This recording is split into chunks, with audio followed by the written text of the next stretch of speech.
Hey guys, welcome to the channel. I hope everyone's having a great day. In today's video, I want to explain why I chose the Golf R over all the competition and why I think the Golf R is the best value and the best pick. So the cars I'll be comparing it to are the 2023 Acura Integra Type S, the 2023 Civic Type R, the 23 GR Corolla. For an honorable mention, I'm going to do the Elantra N. And I do have a little cheat sheet here so I can keep all my thoughts organized.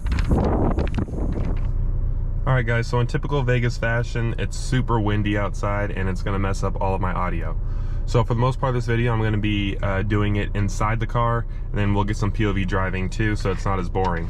But first off, I want to talk about the Integra Type S. So in my opinion, I think the Integra Type S is a beautiful looking vehicle. It does have a pretty nice interior. That's one of the few vehicles that has an interior that I think is on par with the Golf R's interior. If you're a manual kind of guy, it comes with only manual, so that could be a downside for people that like, you know, fast shifting automatics. Like I like a really good fast shifting automatic. If you get an Integra Type S, that's not an option, but the manual is a good option. But the downside is that it's front wheel drive only. So the Golf R's all-wheel drive, the Integra's only front-wheel drive. So what that means is you can't get traction at all from a standstill. And then if you add power to it, which most people do, they like to tune it, they like to do downpipe, exhaust, all that stuff. If you add power, you're just gonna spin even more. So you're kind of limited by that front-wheel drive dynamic, which really sucks. So my 20th anniversary here is about 48,000-ish. Integra Type S is around like 53,000.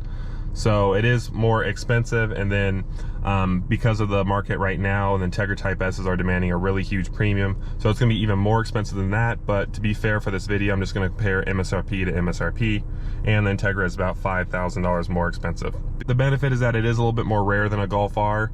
Golf R 20th anniversary, it's still not a car that's like super duper common, but I'd say the Integra Type S is a little bit more special and a little bit more rare than a Golf R.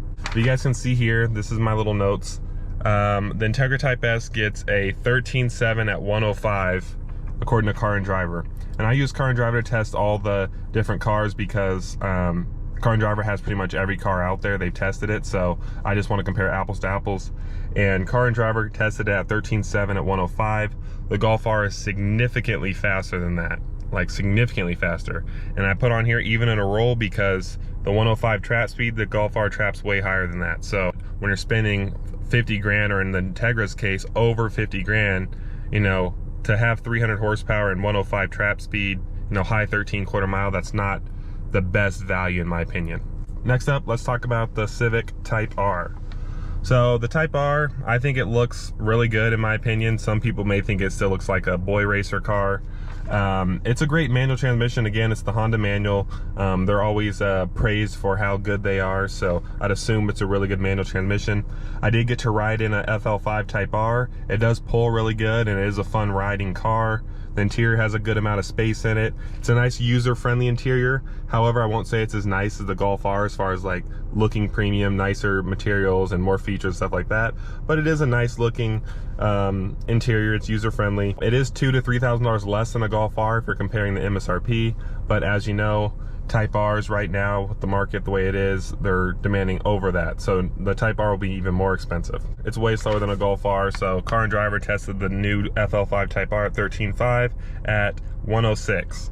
So, you know, it's just not even close to as fast as this car. And I did race one. Feel free to check out that video in the corner of the screen here. Really good runs, but, you know, with it being manual, driver error, and just not being as potent as the Golf R, it just is not, it's nowhere even close. And then don't even get me started with the dig.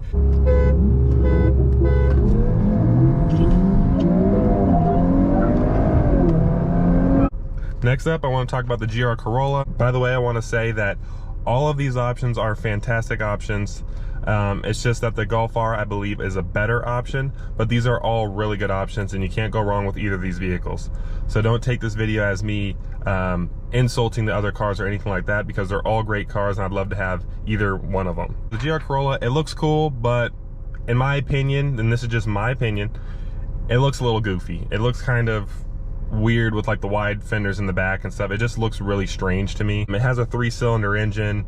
You know, I'm not a fan of 3-cylinder engines, not like there's anything wrong with it, but just the idea of it. I'm sure if I drove one, it would probably be nice and fun and stuff, but the idea of a 3-cylinder engine is not the greatest. Stay tuned though. If I do meet someone with a GR Corolla, I will do a review and maybe a race. GR Corolla, as far as the positives, it is less money than a Golf R and the Civic Type R. However, if you get the top of the line trim, I think they call it Circuit or whatever, that's like the same price as a Type R and similar price to a Golf R. So I don't know, I feel like the Type R is way better than the GR Corolla in my honest opinion. It still has like a regular Corolla interior, and it looks like that of a $20-some thousand car. Now the Type R's interior I think is really nice. It looks like a $30-ish thousand car. The Corolla looks like a $20,000 car, and again, like I said, the Golf R and the Integra look like a $50,000 car's interior. And then last but not least, honorable mention, I want to talk about the Elantra N. Because I know there's a lot of guys out there that are like, you know, why spend 45 grand or 48 grand or whatever on a Golf R, Type R, GR Corolla when you can just get the Elantra N and have a whole bunch of fun for much less money. So let's talk about the Elantra N. The Elantra N has an amazing exhaust. Like, the factory exhaust sounds really, really good. It does have a DCT option, so if you're a person that likes automatics, like I like a really good automatic, not a slush box CVT or an old 6-speed, 5-speed automatic, but a good fast shifting automatic like the Dsg, the ZF 8-speed, good automatics, I believe you should always get the automatic option. It does have a DCT option, which is really cool. It does get slightly better MPG than the Golf R and the Civic Type R, so that is a benefit there. It's like 34, 35,000-ish. I think the Elantra N is a really, really good value. However, with that price point comes a really cheap interior in my opinion. So I got to test drive an Elantra N with one of my coworkers because we wanted to test it out and see if it was like a car we'd consider. And it's quick, it's fast enough for sure. But the interior is so cheap feeling. It's actually kind of tight for me being a tall person. You'd think a Golf interior would be tight for me being 6'5", but I actually fit really well in this car. So the Elantra N was tight, the headroom wasn't the greatest, and then the new car smell, I know it sounds really weird, but the new car smell in Hyundais is like not good. It smells like you're on the ocean or something. Like, it smells like the sea. And then no power seats. It doesn't have the heated and ventilated seats like the Golf R has, and it just looks strange in my opinion. Now that, obviously, beauty's in the eye of the beholder, so some people might think that the Elantra N is a really good looking car.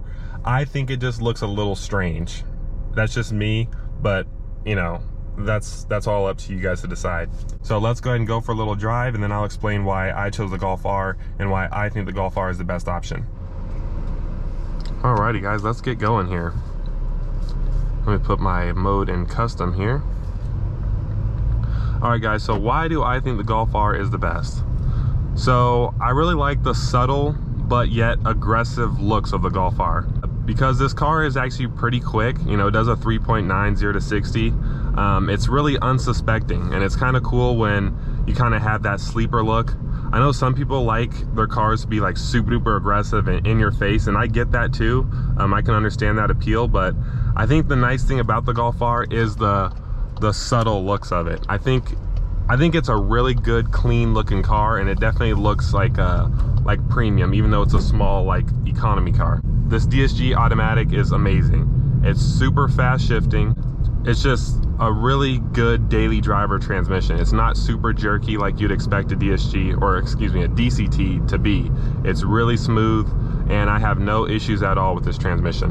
And not only that, you get the cool launch control settings, so you can just take off and rip that 3.9 0 to 60. The Golf R, in comparison to its competition, the Golf R is the fastest one.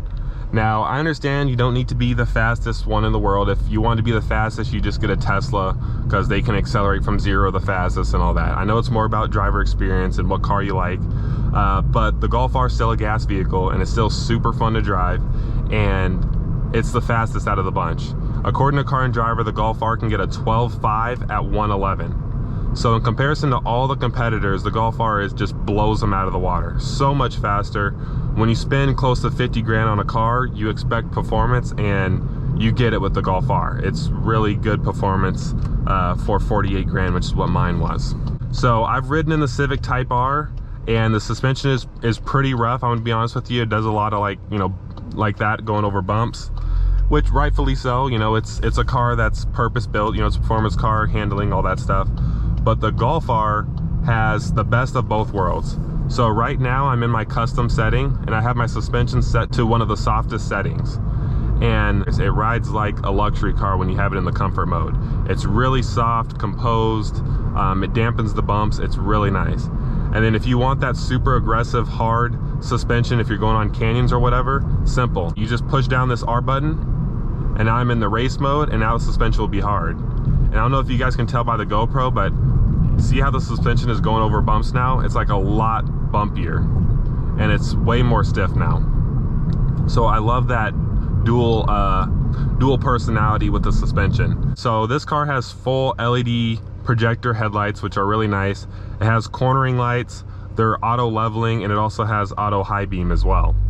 So the competitors, they do have LED headlights as well, but they're not you know, they're not auto leveling. They don't have the cool cornering light that pops up. So I feel like the headlight technology is a little bit better in this vehicle. And then also every single light on the exterior and interior is completely LED. The Civic Type R, for example, you have some incandescent bulbs in the taillights.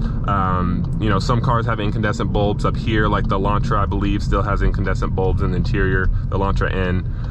The Golf R, and I believe the Integra as well, every single exterior light is in fact LED. The main benefit to the Golf R is the all-wheel drive. So this car being all-wheel drive, you can accelerate fast in any condition for the most part. I was able to pull a 4.2 0 to 60 in the middle of a rainstorm. And I can even show you guys the draggy results to back it up. It's not fake news, I'm telling you the truth. This car can get 4.2 0 to 60 in the rain. So the fact that you have that all-wheel drive grip is just incredible. And for anyone that lives in like a northern state, I don't, so I don't need all-wheel drive. But for anyone that lives like up north, or you know, they live in a place that has inclement weather, the Golf R is the best choice automatically, just because it's all-wheel drive. And then not only that, the performance benefit to the all-wheel drive, the drift mode. Like for example, Type R, Integra Type S, you cannot drift those vehicles. I don't think they even have a manual handbrake anymore, so you can't drift the cars at all. This car, you can actually do donuts. I did it myself. You know, it can round off the corners. You don't have to worry about understeer and all that stuff. So the all-wheel drive just transforms the car. And again, when you're spending 50 grand on a car, you know, I don't know if you want to spend 50 grand on 300 horsepower front-wheel drive. So this car has heated and ventilated seats. The leather seats are Napa leather, really high quality leather seats. You have climate control in the rear. You have heated seats in the rear. You have heated steering wheel. Basically all the nice things you'd expect out of a $50,000 car.